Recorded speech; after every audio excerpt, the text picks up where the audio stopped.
দুইটা চার্জ, এদের মাঝখানে সংযোগ সরলরেখার কোথায় প্রাবল্য শূন্য হবে? সিকিউ এর হট টপিক।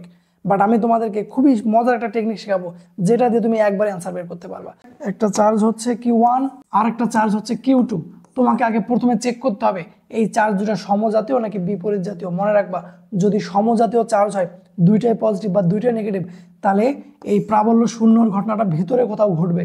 আর যদি দুইটা বিপরীত জাতীয় চার্জ হয় তাহলে প্রাবল্য শূন্যর ঘটনাটা ঘটবে বাহিরে কোথাও, হয় এইদিকে অথবা এইদিকে। তো কোন দিকে হবে এটা ডিপেন্ড করবে যে চার্জের মান ছোট সেই দিকে। তাহলে কি বললাম? সমজাতীয় চার্জ হলে ভিতরে ঘটবে, বিপরীত জাতীয় চার্জ হলে বাইরে ঘটবে। কার কাছাকাছি ঘটবে? ছোট চার্জের কাছাকাছি। এক্ষেত্রে আমরা এই সূত্রটা ব্যবহার করব, x সমান d/√ওভার বড় চার্জের মান বাই ছোট চার্জের মান প্লাস মাইনাস 1। ডি মানে কি? এই দুইটা দূরত্ব। বড় চার্জের মান একটা তো বড় একটা ছোট থাকতেই পারে, ছোট চার্জের মান যেটা ছোট প্লাস মাইনাস। প্লাস কখন দিব, মাইনাস কখন দিব? যদি সমজাতীয় চার্জ হয় তাহলে দিব প্লাস, মানে ঘটনা ভিতরে ঘটলে।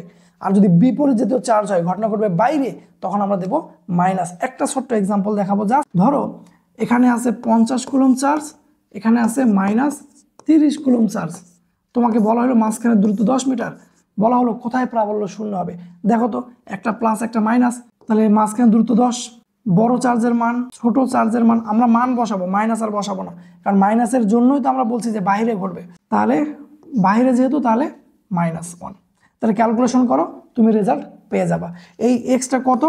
ছোট চার্জ থেকে ছোট চার্জের কাছাকাছি, এটাই হচ্ছে এক্স। তাহলে -30 থেকে এত দূরত্বে আমাদের প্রাবল্যটা শূন্য হবে। তাহলে এই সূত্র ব্যবহার করে তুমি তোমার কাজটা কমপ্লিট করে ফেলতে পারো।